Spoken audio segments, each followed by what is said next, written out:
এই চোখ আল্লাহর দেওয়া। এই কোন দুর্ভাগ্য চোখ, যে চোখ তার রবের কালাম কখনোই দেখল না। হায় যুবক, হায় বাবা,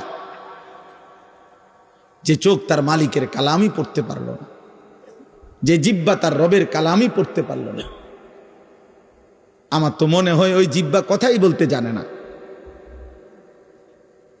ওই চোখ তো কিছুই দেখে না। আমি দুইটা কথা সব সময় আমার মনে হয়, আরে একটা হলো যেই জিহ্বা আল্লাহর কোরআন দেখে দেখেও পড়তে পারে না, আমার কাছে মনে হয় এটা কোনো জিহ্বাই না, তার কোনো জিহ্বাই নেই। আর আর আমার আরেকটা বিষয় হলো, আমার সবসময় মনে হয় যেই চোখ কাবার কালো গিলাফ দেখে নাই, মদিনার সবুজ গম্বুজ দেখে নাই, আমার মনে হয় ওই চোখ কিছুই দেখে না। ওই দেখলো কি আর জীবন? ও মালিকের ঘরই দেখে নাই, ও বন্ধুর রওজাই দেখে নাই, ও আর জীবনে দেখলো কি? ওই চোখ দেখলো কি? আল্লাহ আমাদেরকে হেফাজত করেন, আল্লাহ আমাদেরকে তৌফিক দেন, মালিকের ঘর দেখার সুযোগ দেন। যে চোখ আল্লাহর ঘর দেখবে সে চোখ গুনাহ করবে কেন?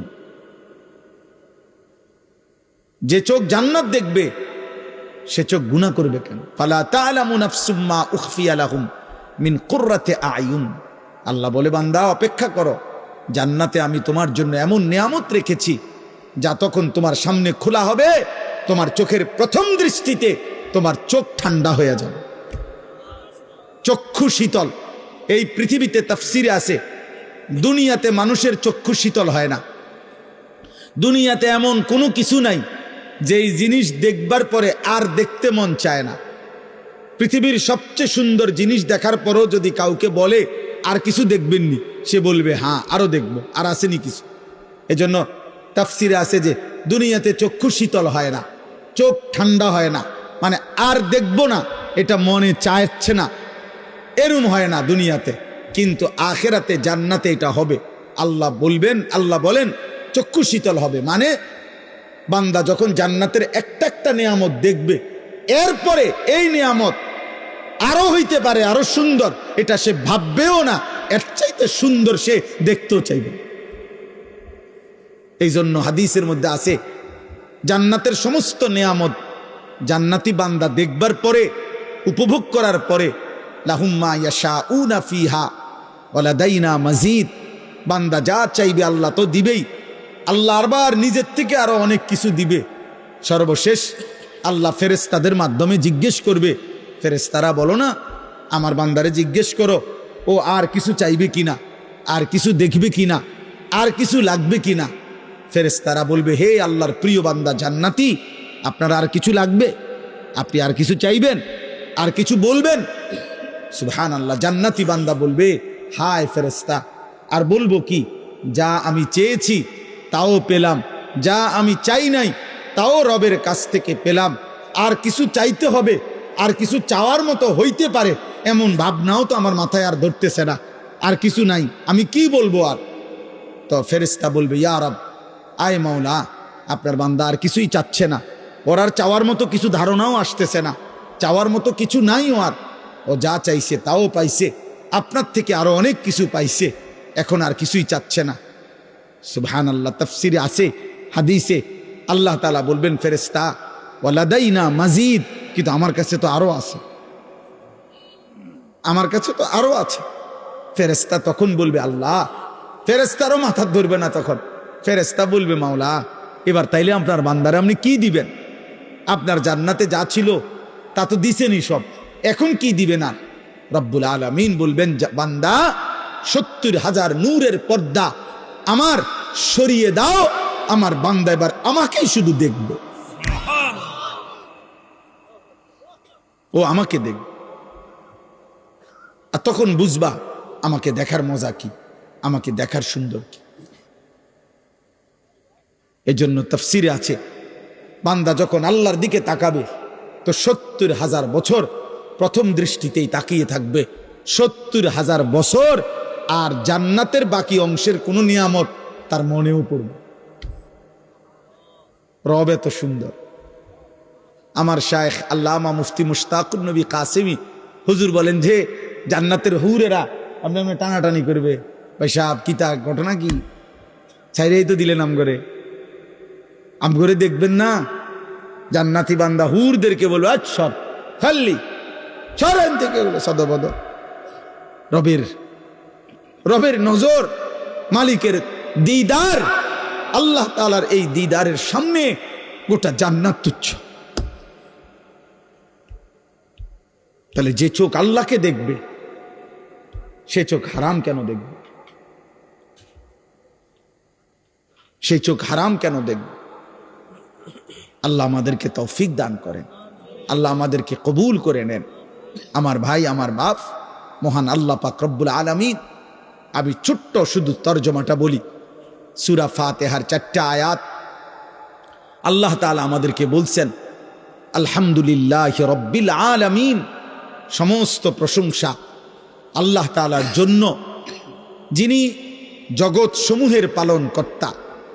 এই ছোট্ট কথাটা আমি শুধু অল্প একটু বলতে চাই। আল্লাহ বলছেন আলহামদুলিল্লাহ, সমস্ত প্রশংসা আল্লাহর জন্য। কার জন্য? যদি বলি মাওলা সব প্রশংসা আপনার জন্য কেন, আল্লাহ বলবেন তুমি চারদিকে আরেকবার নজর বুলাও তো বান্দা, অথবা তোমার নিজের মাঝে আছে দেখো তো বান্দা, হ্যাঁ আমার ছাড়া অন্য কারো কিছু আছে কিনা, সবই তো আমার, তো প্রশংসা আমার হবে না তো কার? তুমি দেখো বান্দা, দেখো চারিদিকে তাকাও, আরেকবার ঘুরে ঘুরে দেখো, তুমি মনে করো তো, তুমি বলো তো আমার ছাড়া কার কোনটা?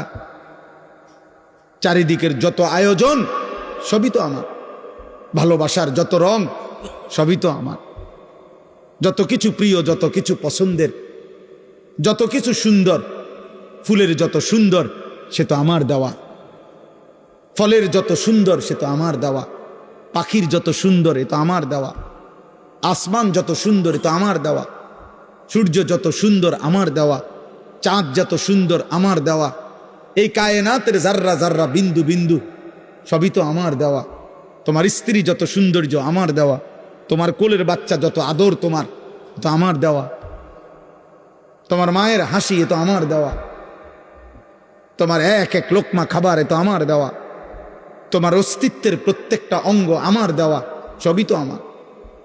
তো প্রশংসা আমার নয় তো কার? বলেন প্রশংসা কার? অতএব সবচেয়ে আশ্চর্য দুঃখের কথা, অবাক ওই মানুষের প্রতি, অবাক ওই যুবকের প্রতি, যে যুবক প্রতিনিয়ত রবের এই দুনিয়া তুমি দেখছো আর উপভোগ করছো, অথচ একবারও তোমার রবের কথা তোমার মনে পড়ে না। হায় হায় নাফরমান, তুই কি মানুষ রে? আমার সবসময় মনে হয়, মানে মুসলিম পরিচয় দিয়া যে এক ওয়াক্ত নামাজ পড়ে না, এটা কি মানুষের বাচ্চা রে? এটা মুসলমানের ঘরে এত বড় জানোয়ার হইল কেমনে? এটা এত বড় জানোয়ার মুসলমানের ঘরে হইল কেমনে? আশ্চর্য কথা, এটা আশ্চর্য। এটা রীতিমতো আমার অবাক লাগে যে হায় হায় হায় হায় হায়, 365 দিনে, খোদার এক বছরে ও কোনোদিন ফজরের নামাজ পড়ে নাই, কোনোদিন 5 ওয়াক্ত নামাজ পড়ে নাই। এমন মালিক করে কেমনে কে বুলাইয়া দিল?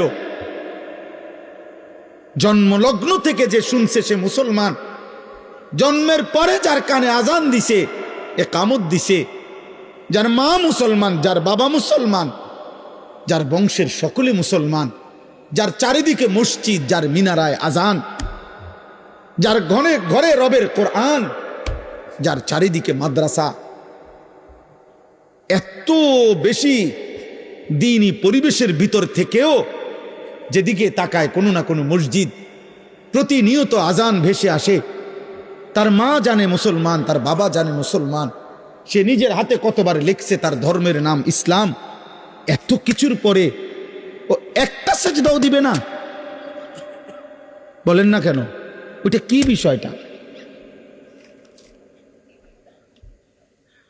তোমরা যদি এখানে একটা ছেলে এমন থাকো দোস্ত, মায়ের বুকের যদি 1 ফোঁটা দুধ পান করে থাকো, একবার বলো কে তোমার এমন মালিক ভুলাই দিল? এমন রব কেমনে ভুলে গেলা?